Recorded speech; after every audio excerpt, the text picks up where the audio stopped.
सभी मित्रों का हिंदी साहित्य समागम चैनल पर हार्दिक स्वागत और अभिनंदन है। मित्रों, जैसे कि पूर्व में लगातार हम टीजीटी पीजीटी हिंदी से संबंधित कई प्रैक्टिस सेट और क्लासें हमने चलाई थी। साथ में महत्वपूर्ण एक सीरीज हमने चलाई है एनसीईआरटी की, जिसमें हम छायावाद के कवि देख चुके हैं। उसके बाद चारों कवियों को देख चुके हैं, जयशंकर प्रसाद, निराला, महादेवी वर्मा, पंत। साथ में महत्वपूर्ण दो कवित्रियों को भी देख चुके हैं, जिसमें कृष्णा सोपती, मन्नू भंडारी और साथ में यात्रा साहित्य के जनक घुमक्कड़ राहुल सकृत्यान को भी हम देख चुके। सात महत्वपूर्ण क्लासें हो चुकी हैं एनसीईआरटी की। अगर आपने ये क्लासें प्रैक्टिस सेट नहीं देखे तो आप चैनल में जाकर प्ले लिस्ट बना रखी है मैंने, और प्ले लिस्ट 3 प्रकार से बनाई है, एक हिंदी साहित्य, एक पेडागोजी, एक एनसीईआरटी से संबंधित। तो वहाँ से आप सारे वीडियो देख सकते हैं। पुराने वीडियो आपने नहीं देखे तो ज़रूर उन वीडियो को आप देख सकते हैं, उसका उपयोग आने वाले एग्जाम के लिए कर सकते हैं।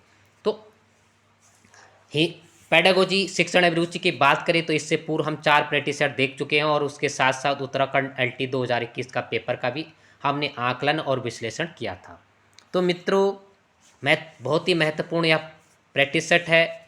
आप इस प्रैक्टिस सेट को पूरा देखना, आकलन करना, जिससे कि आने वाले एग्जाम में आप अपनी नई रणनीति बना सकते हैं कि किस प्रकार के क्वेश्चन बन सकते हैं, किस प्रकार के प्रश्न पिछले प्रश्न पत्र में बने थे। अब हमने आगे की रणनीति या तैयारी किस प्रकार से करनी है। तो पहला प्रश्न देखते हैं, दृश्य बिंब एवं प्रतिरूप निर्माण का कौशल कहलाता है, क्या कहलाता है? तार्किक बुद्धि, स्थानिक गतिबोध, अंतर्वैयक्तिक बुद्धि। तो दृश्य बिंब प्रतिरूप मतलब छाया किसी भी चीज़ की, और यह किससे संबंधित है? बहुबुद्धि सिद्धांत है, हार्वर्ड गार्डनर से संबंधित। ठीक है, तो दृश्य बिंब प्रतिरूप किससे संबंधित होगा? स्थानिक बुद्धि से होगा। ठीक है, गार्डनर ने जो है 9 प्रकार की बुद्धियों का उल्लेख किया, जैसे कि आपको मालूम है, और इसका प्रतिपादन 1983 में उन्होंने किया था। ठीक है, और इस बुद्धि का प्रयोग आंतरिक यात्रा के दौरान मानसिक कल्पनाओं को चित्रित स्वरूप देने में किया जाता है। इन्होंने एन जो सिद्धांत 9 बुद्धियों का जो प्रयोग किया था, जो 9 प्रकार की बुद्धियां इन्होंने बताई थी, उसमें भाषिक, तार्किक, स्थानिक, शारीरिक, संगीतक, अंतर्वैयक्तिक, नौसर्गिक, अस्तित्ववादी, इस 9 प्रकार की बुद्धियों का उन्होंने दिया था। ये पिछले बार भी कोई क्वेश्चन पूछा गया था कि बहुबुद्धि सिद्धांत से, लेकिन स्पेशल कोई बुद्धि नहीं पूछी गई थी। हो सकता है अगले बार यह पूछे। अब हम आज का दूसरा प्रश्न देखते हैं, जिन बालकों की IQ यानी बुद्धि लब्धि 90 से 109 के मध्य होता है, उनकी बुद्धि होती है उच्च बुद्धि, श्रेष्ठ बुद्धि, औसत बुद्धि या अल्प बुद्धि। तो इसका आंसर क्या होगा? इसका आंसर होगा सी, यानी औसत बुद्धि। उच्च बुद्धि की बात करें तो उसमें जो है 120 से 129 के मध्य होती है, श्रेष्ठ बुद्धि का 110 से 119 होगा, और अल्प बुद्धि का 100 जो है 80 से 90 के मध्य होगा। तो 8-9 प्रकार के हैं, जिसमें मंद है, अल्पमंद है, जड़ है। सबसे कम जड़, जिसका औसत जो है 20 है या 20 है। तो ये 8-9 प्रकार के आपने इन्हें भी देखना है, और बिनी द्वारा अलग अलग विचारकों द्वारा अलग अलग इसमें प्रकार बताए गए हैं। आज का महत्वपूर्ण तीसरा प्रश्न है, सूची आ का मिलान सूची बा से कीजिएगा। शारीरिक विकास, नैतिक कहानियाँ, मानसिक विकास, खेल एवं व्यायाम, नैतिक विकास, भाषा और गणित, सामाजिक विकास, समूह कार्य। तो आपने इसको देखना है, मिलान करना है। शारीरिक विकास किससे होगा? खेल एवं व्यायाम से होगा। मानसिक विकास किससे होगा? भाषा और गणित से होगा। नैतिक कहानियों से होगा। सामाजिक समूह कार्य से होगा। तो यह कूट कौन सा मिलान सही आपको सही चयन करना है? तो इसका आंसर सही क्या होगा? 1 होगा, यानी 1 का 2, 2 का 3, 3 का 1 और 4 का 4, यानी ए आंसर इसका सही होगा। आज इस प्रैक्टिस सेट का चौथा क्वेश्चन हम देखते हैं, संज्ञानात्मक कौशल क्या है? संज्ञानात्मक कौशल हम किसे कहेंगे? 1 2 3 या ए बी सी में आप इसका आकलन कर सकते हैं, मैंने लिखा नहीं है। अपना दिमाग थोड़ा कष्ट अपने दिमाग में जोर डालने का प्रयास आप भी करेंगे। दूसरों की सहायता करने की इच्छा शक्ति, संवेगों को नियंत्रित करने का कौशल, आलोचनात्मक चिंतन में सहायक और सुनने की क्षमता या तदानुभूति। तो इसका सही आंसर क्या होगा चौथा का? इसका सही आंसर होगा, क्या होगा? आलोचनात्मक चिंतन में सहायक। ठीक है, यानी सी इसका आंसर होगा चौथा का। देखो, संज्ञानात्मक जो है रॉबर्ट का सिद्धांत था कि आलोचनात्मक चिंतन करना यह किस प्रकार का विश्वास करना है का कारण युक्त तरह तथा प्रवाही चिंतन कहलाता है। तो कई बार सिद्धांत भी पूछे जाते हैं, इन सिद्धांतों पर भी आपने ध्यान आकर्षित करना है जिससे कि आप आने वाले एग्जाम में बेहतर तैयारी कर सके। आज का पांचवा क्वेश्चन हम देखेंगे, मानव व्यवहार संज्ञानात्मक, व्यवहारात्मक तथा पर्यावरणीय निर्धारकों के बीच सतत अंतःक्रिया का प्रतिफल होता है। यह किस मनोवैज्ञानिक का विचार है? Bandura, B.A. स्किनर, जीन पियाजे और ब्रूनर। तो यह सिद्धांत किसका है? आकलन कर दिया होगा आपने, थोड़ा कन्फ्यूजन बना होगा। तो आप जो है, मैं ऑप्शन देता हूँ फिर आपको, जीन पियाजे और बंडूरा। तो इन दोनों में से आपने चयन करना है। तो क्या होगा इसका पांचवें का अंतर? इसका आंसर सही होगा, शायद मैं यहाँ पर आप कन्फ्यूजन होंगे, लेकिन इसका सही आंसर होगा बंडूरा का यह कथन है। छठा नंबर का प्रश्न है, भारत में स्वतंत्रता संग्राम पर एक निबंध लिखिए, यह उदाहरण है। भारत के स्वतंत्रता संग्राम पर आपने एक निबंध लिखना है। तो यह किस प्रकार का प्रश्न उदाहरण होगा? विस्तारित उत्तरी निबंध प्रश्न, प्रतिबंधित उत्तरी निबंध प्रश्न, लघु उत्तरी प्रश्न, उपयुक्त में से कोई नहीं। तो यह किस प्रकार का होगा? आपने कहीं निबंध लिखना इस प्रकार से, ये सतत और व्यापक मूल्यांकन के अंतर्गत आएगा। ठीक है, तो यह होगा मूल्यांकन के अंतर्गत आने वाला क्वेश्चन होगा। तो इसका आंसर सही होगा विस्तारित उत्तरी निबंध प्रश्न होगा इसका। ठीक है, प्रतिबंधित भी नहीं होगा, लघु उत्तरी नहीं होगा, वो तो लघु उत्तरी ऑब्जेक्टिव हो गया। तो इसका आंसर क्या होगा? देखो, प्रश्नों का प्रारंभ समानतः चर्चा, व्याख्या, मूल्यांकन, परिभाषा, तुलनात्मक और विश्लेषण से होता है इन प्रश्नों का। ठीक है, जो विस्तृत या निबंधात्मक क्वेश्चन रहते हैं, आपने इस पॉइंट को रखना है। इसके अंतर्गत क्या आएगा और कौन से महत्वपूर्ण बिंदु आएंगे इसमें? इसका प्रारंभ समानतः, योग्यता, समानतः चर्चा, व्याख्या, मूल्यांकन और परिभाषा, तुलनात्मक व विश्लेषण से होता है। सातवां नंबर का प्रश्न है, निम्नलिखित में से कौन सुलेमित नहीं है? ज्ञान संज्ञानात्मक पक्ष, शारीरिक क्षमता, मनोगत्यात्मक पक्ष, अनुप्रयोग भावात्मक पक्ष, अभिवृद्धि भावात्मक पक्ष। तो इसमें से कौन सा सही नहीं होगा? सातवां नंबर का प्रश्न है। तो इसमें जो सही नहीं होगा वह होगा सातवें का सी, यानी अनुप्रयोग भावात्मक पक्ष। जो अनुप्रयोग है वह क्रियात्मक पक्ष होगा। ठीक है,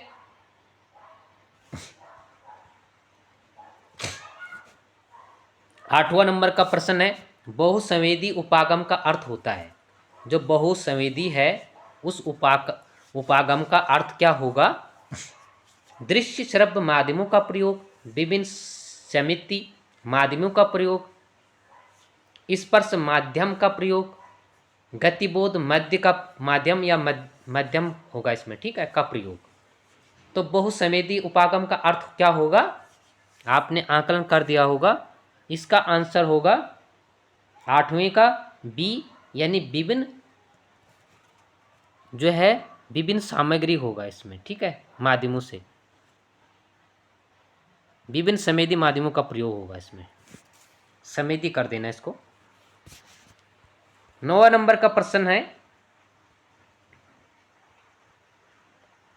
मैस्लो के सिद्धांत के अनुसार आवश्यकता का क्रम है शारीरिक सुरक्षा, आत्मसिद्धि, आत्मसम्मान। तो क्या होगा, एक 1 2 3 4 या 1 2 4 3 या 1 4 3 2 या 3 2 4 1, ये आपने क्रम में इनको लगाना है। ठीक है, जो है मैस्लो का पदानुक्रमण क्रम या श्रृंखला से संबंधित इन्होंने अधिगम का सिद्धांत दिया था ना, तो उसमें इन्होंने 5 प्रकार के इसमें उल्लेख किया था आवश्यकताओं का, पदानुक्रम या श्रृंखला से संबंधित।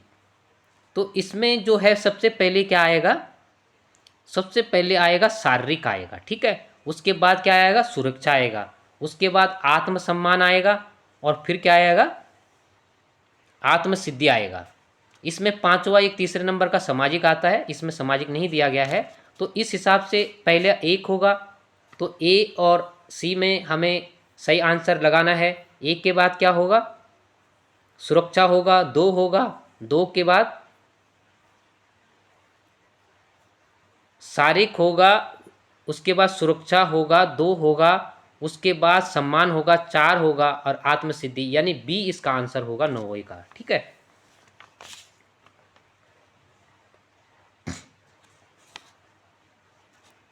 दसवां नंबर का प्रश्न है, निम्नलिखित में से कौन सी विशेषता मानसिक रूप से दिव्यांग बच्चों में समान रूप से नहीं होती है? याद करने की क्षमता, विकासात्मक माइल स्टोन में विलंब, सामाजिक बुद्धि में कमी, विलंबित प्रतिक्रिया। तो क्या होगा इसका, मानसिक रूप से दिव्यांग बच्चों के समान नहीं होता है। क्या नहीं होता है, जो विशेषता है उनकी नहीं है। तो ऐसे कौन सा कारण है, तो 10वें का ए होगा, याद करने की क्षमता से मतलब नहीं होगा। ठीक है, विकासात्मक माइल स्टोन में विलंब भी होगा, सामाजिक बुद्धि और प्रतिबिंबित प्रतिक्रिया भी होगा, विलंबित प्रतिक्रिया भी होगा। अब देखते हैं हम 11 नंबर का प्रश्न देखते हैं कि प्रिंसिपल साइकोलॉजी नामक पुस्तक के लेखक हैं। प्रिंसिपल ऑफ आएगा इसमें। ठीक है, ऑफ, प्रिंसिपल ऑफ साइकोलॉजी नामक पुस्तक के लेखक हैं John Dewey, Ebbinghaus, William James, William Hunt. Ebbinghaus और विलियम जेम्स, विलियम हुंट। तो आपने सही आंसर लगाना है, और विलियम जेम्स और विलियम्स हुंट में से आपने सही आंसर इसमें करना है। तो क्या होगा, प्रिंसिपल ऑफ साइकोलॉजी पुस्तक के लेखक कौन है, कई बार यह पूछा गया है। तो इसका क्या होगा, विलियम्स हुंट होगा। ठीक है, विलियम जेम्स होगा, सी आंसर इसका होगा। क्या है, 12वें नंबर का प्रश्न है, निम्नलिखित में से कौन से प्रकार के अनुसार अधिगम का प्रकार नहीं है? निम्नलिखित में से प्रकार के अनुसार अधिगम का प्रकार नहीं है। कल्पनाशीलता, संज्ञानात्मक, निपुणता द्वारा अधिगम, अभिवृत्ति आत्मक अधिगम। क्या होगा, तो इसका सही आंसर क्या होगा 12 का, इसका होगा 1 कल्पनाशीलता अधिगम नहीं होगा। जबकि अगर हम देखें तो इसमें इससे संबंधित जो होगा, संज्ञानात्मक अधिगम भी होगा, निपुणता द्वारा अधिगम भी होगा, अभिवृत्त्यात्मक भी इससे संबंधित होगा। अब हम 13 नंबर का प्रश्न देखते हैं, शिक्षा मनोविज्ञान शिक्षा। देखो, जो प्रकारों के आधार पर अधिगम के प्रकार हैं उसमें संज्ञानात्मक, अवबोधात्मक, कौशलात्मक, अभिवृत्त्यात्मक, मूल्यांकनात्मक और निपुणता, इस प्रकार के इसमें इसके प्रकार दिए गए हैं। ठीक है, जबकि कल्पनाशीलता नहीं होगा। 13 नंबर का प्रश्न है, शिक्षा मनोविज्ञान शिक्षा का विज्ञान है। शिक्षा मनोविज्ञान शिक्षा का विज्ञान है, बहुत ही महत्वपूर्ण यह परिभाषा है। यह परिभाषा किसने दी है? E.A. Peel, Skinner, Crow and crow, Woodworth. तो यह किसका होगा, शिक्षा मनोविज्ञान शिक्षा का विज्ञान है, तो यह E.A. पील का है। ठीक है। 14 नंबर का प्रश्न हम देखते हैं।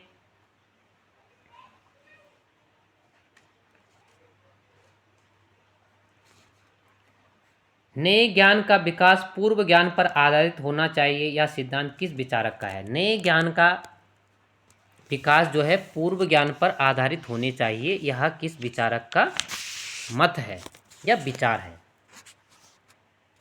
तो यह किस विचारक का मत है? Skinner, Davis, stout, Colvin. तो इस किसका होगा? स्टाउट का है ये। ठीक है। स्टाउट का विचार था कि शिक्षा मनोविज्ञान के सिद्धांत और पद्धतियाँ शैक्षिक सिद्धांतों और प्रयोगों को आधार प्रदान करता है। ठीक है। वह मानसिक क्रियाओं का क्रमबद्ध अध्ययन से इसका संबंध करते हैं। 15 नंबर का प्रश्न है, लर्निंग वक्र में यानी अधिगम वक्र जो जिसे कहते हैं, लर्निंग वक्र में पठार संकेत करता है। किसका संकेत करता है? थकान ना होना, कार्य आसान है, कार्य दशाएं अनुकूल है, रुचि के कम होने का। तो इसका सही आंसर क्या होगा? आकलन कर दिया होगा आपने, डी होगा, यानी रुचि के कम होने का। ठीक है। क्योंकि देखो अधिगम पठार जो है किससे होता है? अधिगम पठार के मुख्य कारण कौन से? ये हमेशा आप नोट कर लेना, यहाँ से क्वेश्चन हमेशा बनता है। तो इसके मुख्य कारण क्या है? जटिलता, जैसे थकान होना, शारीरिक क्रिया की सीमा होना, ज्ञान की सीमा होना। कोई सीमा, जैसे आपने कोई कार्य करना है, आपको पता है कि 4 घंटा मैंने खेत में कार्य करना ही करना है, तो वो सीमा होगी। तो वहाँ से भी आपको, चाहे आप थके हैं या स्वास्थ्य है नहीं है, आप 8 घंटा वहाँ पर रेगुलर कार्य करोगे तो वहाँ पर अधिगम पठार उसमें जो है दिक्कत होगी। तो सीमा नहीं होनी चाहिए। ठीक है, कि ये कार्य करना ही, जैसे शारीरिक क्रिया की सीमा और ज्ञान की सीमा। सीखने की अनुचित विधियों का भी से भी पठार बनता है। और सबसे बड़ी चीज़ है कि जब आप पर प्रेरणा या उत्साह नहीं होगा किसी भी कार्य करने का, तो वहाँ पर आपका आधे उधरे मन से आप कार्य करोगे तो वह कार्य आगे बढ़ ही नहीं सकता है। वहाँ पर अधिगम पठार होगा, कार्य का आगे न बढ़ना। ठीक है, ये महत्वपूर्ण इसके पॉइंट है। 16 नंबर का प्रश्न है, अधिगम के सोपान में किससे शामिल नहीं किया जाता है? प्रेरक, लक्ष्य, अवरोध, संगठन। तो किसको हम अभिप्रेरणा में अधिगम के सोपान में शामिल नहीं कर सकते हैं? तो संगठन को हम नहीं कर सकते हैं। ठीक है। देखो, अधिगम स्मिथ के अनुसार, स्मिथ जो है अधिगम के 3 सोपान मानते थे, 3 प्रक्रिया मानते थे।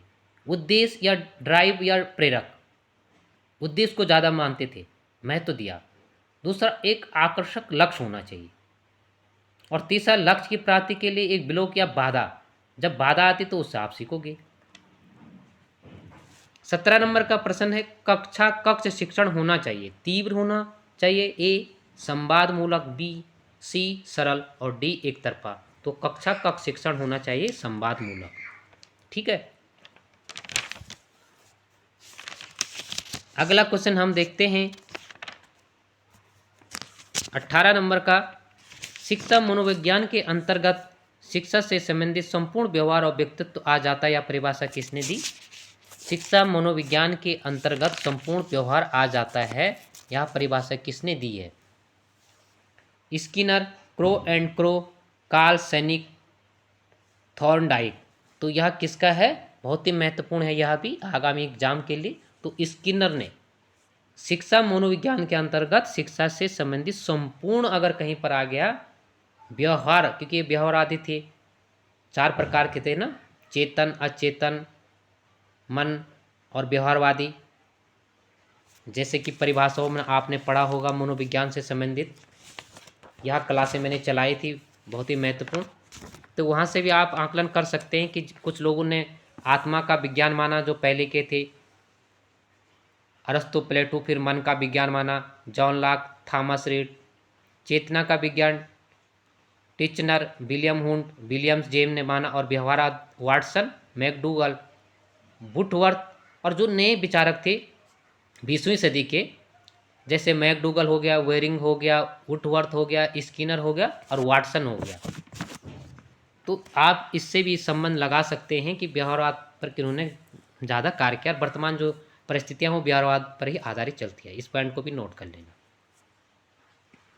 तो देखो इनका विचार क्या था कि शिक्षा मनोविज्ञान का केंद्र है, मनोविज्ञान संग्रहित ज्ञान का सिद्धांत है, निरीक्षण तथ्यों का संग्रह है, स्किनर का मानना था। और शिक्षा मनोविज्ञान जो है समस्या समाधान के लिए प्रतिपादन करता है। अगला 19 नंबर का प्रश्न है, मूल्यांकन का श्रेय किस मनोवैज्ञानिक को दिया जाता है?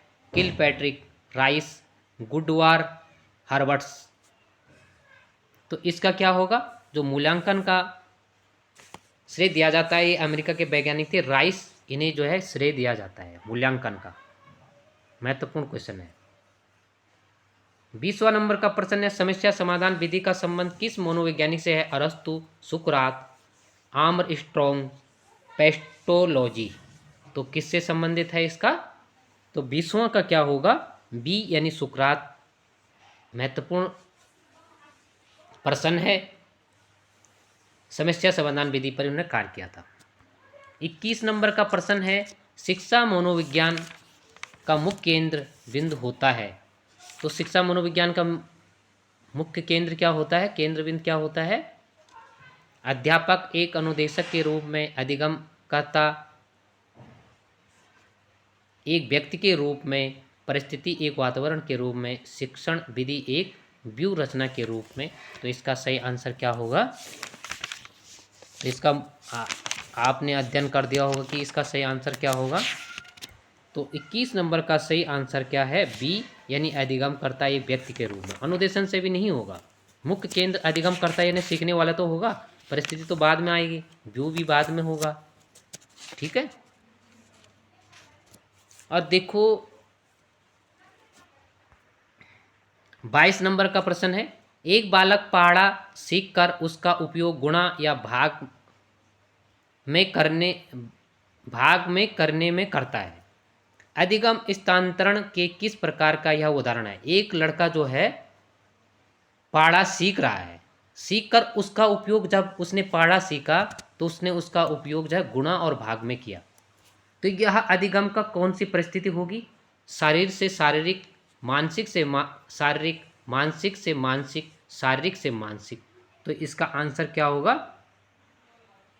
अगर उसने इस प्रकार जो है गणितीय विधि से पढ़ा सीखा और गुणा भाग में प्रयोग किया, तो इसका आंसर क्या होगा? 22 का सी यानी मानसिक से बी होगा इसका सी होगा, मानसिक से मानसिक इसका होगा। ठीक है। देखो अधिगम का संबंध, देखो सीखने का संबंध स्थानांतरण से है। ठीक है। और अधिगम सीखने का संबंध समायोजन से है, समायोजन में सहायक होता है। ठीक है। अधिगम स्थानांतरण का समायोजन से भी संबंध है। अगर हम कुछ सीखते हैं तो समायोजन उसमें भूमिका होती है, समायोजन होता है। जो समायोजन एक पार्ट, एक टॉपिक भी लगा हुआ है और अधिगम भी लगा हुआ, अधिगम वक्र भी लगा हुआ है आपका। ये पिछले वर्षों में पूछा गया था। और अधिगम स्थानांतरण के जो मुख्यतः भाग हैं वो 3 हैं। ठीक है। एक सकारात्मक, दूसरा नकारात्मक और तीसरा शून्यात्मक। ठीक है। और अधिगम स्थानांतरण जब होता है तो सूझ का विकास होता है आदमी का। और सूझ का सिद्धांत आपने पढ़ा होगा, किसने दिया था? ठीक है। और दूसरा है विशिष्ट प्रकार। एक तो प्रकार जो है प्रमुख, जो स्थानांतरण का प्रमुख प्रकार है तो सकारात्मक, नकारात्मक, शून्यात्मक। और दूसरा विशिष्ट प्रकार में 4 प्रकार हैं, एक पक्षी, द्विपक्षी, द्विपक्षी को ऊर्ध्व भी कहते हैं, और क्षैतिज या पार्श्व। ठीक है।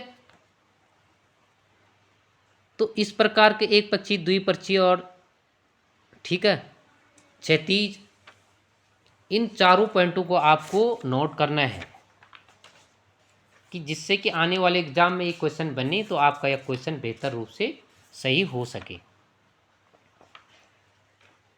अगला क्वेश्चन हम देखते हैं, बहुत ही महत्वपूर्ण क्वेश्चन है। बाहर हीन हो गया, इसमें बाहर विहीन कर देना इसको। बाहर विहीन अधिगम निम्नलिखित में से किस समिति की रिपोर्ट का नाम है? बहुत ही महत्वपूर्ण है। राममूर्ति समिति, सच्चर समिति, यशपाल समिति, हार्टिंग समिति, हार्टिंग समिति। तो यह किससे है? यशपाल समिति से है। देखो भार विहीन का मतलब क्या? बिना बोझ की शिक्षा आपने पढ़ा होगा, 1993 में दिया था ना यशपाल ने। तो देखो शब्दों का फेर है। कई बार शब्दों की परिभाषा या शब्दों का अर्थ जब हमसे नहीं, हम उसका अर्थ नहीं निकाल पाते हैं तो साधारण सा क्वेश्चन भी गलत हो जाता है, जैसे कि मैंने पूर्व में कहा। क्योंकि आप इतने जानते हो कि इसका बाल मनोविज्ञान जो है पश्चिम सभ्यता की देन है, ज़्यादा महत्वपूर्ण। तो उसका अनुवाद फिर उनकी भाषा से अंग्रेजी भाषा में हुआ, और फिर अंग्रेजी भाषा का अनुवाद अगर हिंदी में होता है तो निश्चित तौर पर वहाँ हमें कठिनाइयों का सामना करना पड़ता है। ठीक है, तो ये बहार बीन, इसमें यशपाल जो है अध्यक्ष थे। ठीक है, काफ़ी महत्वपूर्ण प्रश्न है।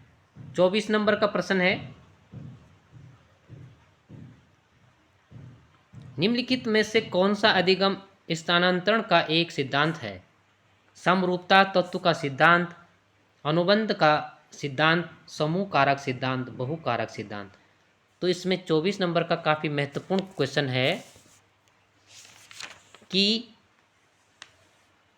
अधिगम स्थानांतरण का एक सिद्धांत नहीं है। तो कौन सा सिद्धांत नहीं है?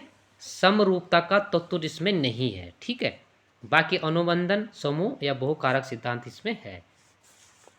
तो मित्रों आज हमने इसमें 24 क्वेश्चन करवाए महत्वपूर्ण, जो कि परीक्षा के लिए बहुत ही महत्वपूर्ण हो सकते हैं। तो आने वाले एग्जाम में यह आपके लिए बहुत ही महत्वपूर्ण होगा। और इस वीडियो को अपने मित्रों तक भी शेयर कीजिएगा। अच्छा लगा तो ज़रूर शेयर कीजिएगा। आज के लिए इतना ही, फिर हम दूसरा प्रैक्टिस सेट लेकर फिर अति शीघ्र ही उपस्थित